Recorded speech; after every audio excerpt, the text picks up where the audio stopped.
चुके हैं, क्योंकि युद्ध के दौरान उनके आंगन में बम गिरते रहे हैं।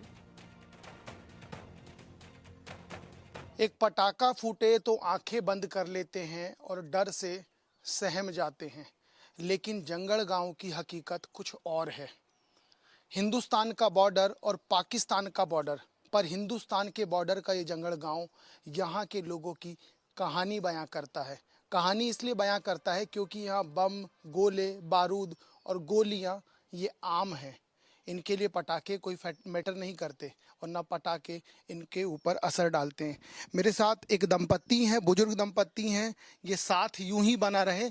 इन्होंने तमाम ऐसे बम और तमाम चीज़ें देखी हैं। ये इनका घर है, इनसे समझ लेता हूँ। शुरू करूंगा। हाँ, आप मुझे एक बात बताइए, आपकी उम्र ये बताने के लिए काफ़ी है कि आपने तमाम सावन देख लिए और तमाम युद्ध भी देख लिए। कहाँ से शुरुआत होती है और दादा आपके इस घर में कितना अफेक्ट डाला उसने? देखो, सबसे पहले मैं आपको ये बताता हूँ कि सन 1965 से लेकर 71, 2001, 2017, 4 बार 47 को छोड़कर, सन 1947 को छोड़कर 4 बार हम अपने इस घर को छोड़ चुके हैं और 4 बार हमारा घर है जो ध्वस्त हो चुका है। 4 बार ये घर मेरा ध्वस्त हो चुका है। अब मैं 5वीं बार इस घर को बनाया हूँ। मेरे यहाँ आंगन में बम पड़ा, इस जगह बम पड़ा, मेरे आंगन में यहाँ बम पड़ा और हम इस घर के अंदर थे, इधर पड़ा, इधर इस जगह पे पड़ा। मैंने दोबारा इधर सीमेंट डाला, एक मेरे इस लैट्रिन बाथरूम के ऊपर पड़ा। बाकी ये जितनी पहाड़ी है, मेरा आंगन है, आगे पीछे दुनिया भर के बम गिरे हैं। मैं इस विषय पे ये कहना चाहता हूँ कि हमने 47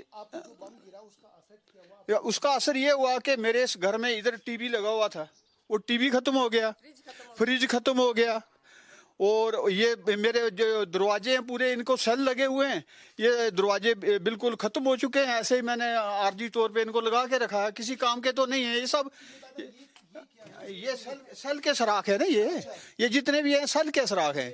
हाँ, ये सब जो मैंने बंद किए हुए हैं इसलिए मच्छर अंदर जाता है। ये सब सेल के सराख हैं। वो तो हम इधर अंदर ही बैठे हुए थे, उस टाइम मोर्चे नहीं थे। मोर्चे तो बाद में बने, 2017 के बाद बने। तो जो मेरा अंदर जितना सामान था वो पूरा खत्म हो गया था, पूरा खत्म हो गया था। दोबारा आके नया बनाया है। तो जहां तक तलक है इस बात का के चर्चा को आगे देख लो, ये पूरा सेल लगे हुए हैं। ये ना, ये मेरा घर है, इसको सेल लगे हुए हैं, कच्चा घर है ये मेरा। हाँ, ये सेल लगे हुए हैं इसको। हाँ, ये सेल लगा हुआ है, ये देखो, ये सेल लगा हुआ है। हाँ, ये पूरा सेल लगा हुआ है, जिसमें सेल लगा हुआ है, ये इसमें सेल लगा हुआ है। हाँ, और आप इधर दीवारों पे भी कुछ बता रहे थे। द्वारा प्लास्टर की है ना। हाँ, पूरा प्लास्टर कर दिया द्वारा। ये बाकी सेल लगे हुए हैं, ये जो न गिरा हुआ है ना, ये सब सेल लगे हुए। इधर देखो आके, ये पूरा टूट गया था, इसको सेल लगे हुए। ये देखो, यहाँ से स्प्लेंडर हैं जो अंदर गए हैं। अच्छा, बम के स्प्लेंडर हैं जो जितने, वो अंदर गए हैं। ये देखो, ये खिड़की देखा आप, दिख रही है ना आपको? वो देखो कैसे उसका सहयोगी को कहूंगा, एक बार जूम करेंगे। ये देखो खिड़की को अंदर से देख सकते हैं आप जाके। खिड़की के 2 सुराख। हाँ, ये देखिए, एक तीसरा सुराख, ये देखो, ये सुराख है खिड़की को। इधर से खिड़की निकल गया, इधर से खिड़की निकल गया, खिड़की निकल गया। इतना जोर का बम पड़ा और हम यहाँ अंदर बैठे हुए थे। अब मैं इस विषय पे ये कहना चाहता हूँ कि मैंने आपको बताया है कि सन 1965 से लेकर 71, 2001, 2017 का युद्ध हमने देखा। कितनी बार हम घर से बेघर हुए और कितना हमारा लॉस हुआ, कितने हमारे पशु मरे, कितना बड़ा हमारे घर बर्बाद हुए। अब जो लोग पीछे बैठे हैं, सेफ एरिया में बैठे हैं, अच्छी बात है, हमें उस बात का दुख नहीं है। वो जब किसी चैनल पे बोलते हैं, किसी टीवी बोलते हैं, तो बोलते हैं आर पार की युद्ध होनी चाहिए। क्या बोलते हैं? आर पार की युद्ध होनी चाहिए, ठीक है नहीं? तो आर पार की युद्ध है जो, वो हमें पूछेंगे क्या होती है, हमसे पूछे हमारे साथ क्या गुजरता है। हमारे बच्चों का कैरियर खत्म हो गया है, हमारे बच्चे पढ़ नहीं सकते, हम कोई आगे तरक्की नहीं कर सके, हमारे बच्चे किसी अच्छी पोस्ट पर नहीं जा सके। उस वजह से, जिस वजह से हम 4 बार इस गांव को छोड़ा और यहां से उजड़ कर भागे, पूरा सब कुछ खत्म हो गया, पूरा खत्म हो गया। और जब दोबारा घर आए, दोबारा घर बनाए, 4 बार जिस आदमी ने खाली अपना रहने के लिए घर बनाया हो, वो अब सोच सकते हैं कि वो आदमी क्या तरक्की करेगा, वो बच्चों को क्या पढ़ाएगा, जिसके बच्चे 5-5 साल डिस्टर्ब रहे हो, माइग्रेंट रहे हो। बिल्कुल सही कह रहे हैं। एक बार घर बनाने की जब बात होती है तो पूरे घर में चर्चा की जाती है, और चर्चा इसलिए नहीं की जाती, चर्चा इसलिए की जाती है कि बजट कैसे बनेगा, पैसा कहाँ से लाएंगे। इनके दर्द, इनके आंसू ये बताने के लिए काफ़ी हैं कि 5 बार यदि किया हो तो ये 75 साल का व्यक्ति कितना भीतर से कमजोर हो चुका है, लेकिन बाहर से परिवार को ही बता रहा है कि मैं आज भी आप लोगों के साथ खड़ा हूँ। आप बिल्कुल खड़ा हूं। जो हमारा देश है, जो हमारी सरकार है, हम उसके साथ कंधे से कंधा मिला के खड़े हैं। उसके लिए हमें कोई इनकारी नहीं है। हमारी फौज है इधर, फौज के साथ भी हम कंधे से कंधा मिला के खड़े हैं। लेकिन हम ये कहना चाहते हैं कि जो लोग सेफ इलाके में बैठे हैं, जिन्होंने बम कभी देखा नहीं, जिनके सामने फटा नहीं, जिनको हालात का पता नहीं है, बम फटता है तो क्या होता है, उस आदमी पे क्या गुजरती है, उस घर पे क्या गुजरती है, उनके बच्चों पर क्या गुजरती है, उनका कैरियर क्या कैसे खत्म होता है, कैरियर कैसे खत्म होता है।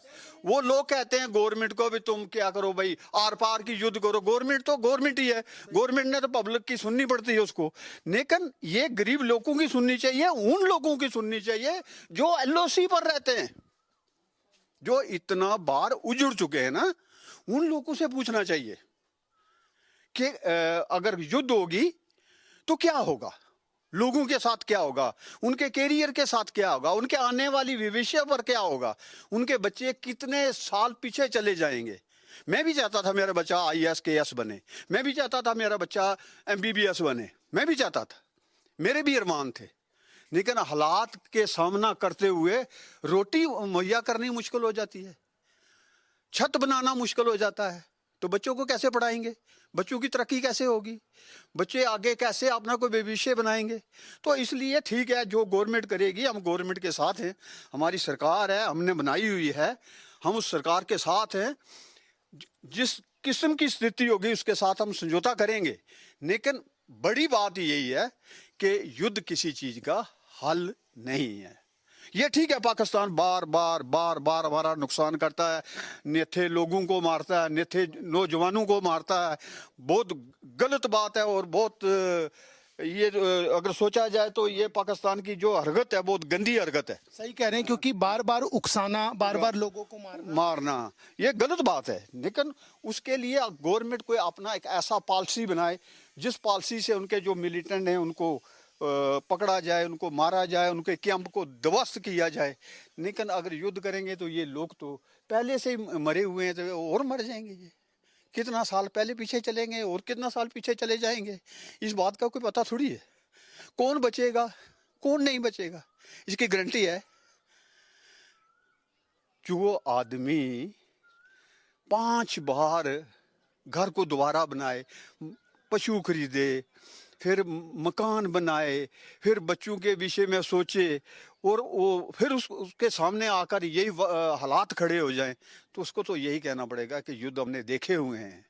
युद्ध में बहुत खराबी होती है, युद्ध में बहुत नुकसान होते हैं, युद्ध में लोगों का कैरियर खत्म हो जाते हैं, युद्ध में आने वाली नस्लें खत्म हो जाती है। मैं इतना ही कहना चाहता हूँ। बहुत शुक्रिया दादा, इंडिया न्यूज़ से बात करने के लिए। मैं आपका नाम आखिरी बार जानना चाहूँगा। मेरा नाम बलवंत राज है। बलवंत जी की बातों में जितनी बलवंतता है वो ये बताने के लिए काफ़ी है। लाठी हाथ में है, उम्र 75 को पार कर चुकी है, और ये घर के 2 पिलर, इस 2 पिलर के बीच में बलवंत जी आज भी लाठी लेके खड़े हैं, ये बताने के लिए कि मैंने तो 5 बार से ज़्यादा अपना घर तोड़कर फिर बना लिया, क्योंकि मैंने नहीं तोड़ा था, कुछ ऐसी नापाक हरकतें हुई जिसकी वजह से मेरा घर ध्वस्त हो गया और जिसको मैंने दोबारा बनाया। तो आप समझ सकते हैं, जो मैदानी इलाकों में लोग रहते हैं वहाँ से स्थिति यहाँ पर इतनी भिन्न क्यों है। शहर में बैठकर ये कह देना कि आर पार की लड़ाई लड़ लीजिए, पाकिस्तान को तबाह कर दीजिए, लेकिन पाकिस्तान को तबाह करने में एलओसी में जो लोग रह रहे हैं, बलवंत जी जैसे, उन लोगों की चिंता करनी बहुत ज़्यादा ज़रूरी है। और इन सब के बावजूद भी 75 साल के बलवंत ये कह रहे हैं, फिर भी 5 बार ऐसा हो चुका है, फिर भी सरकार जो फैसला ले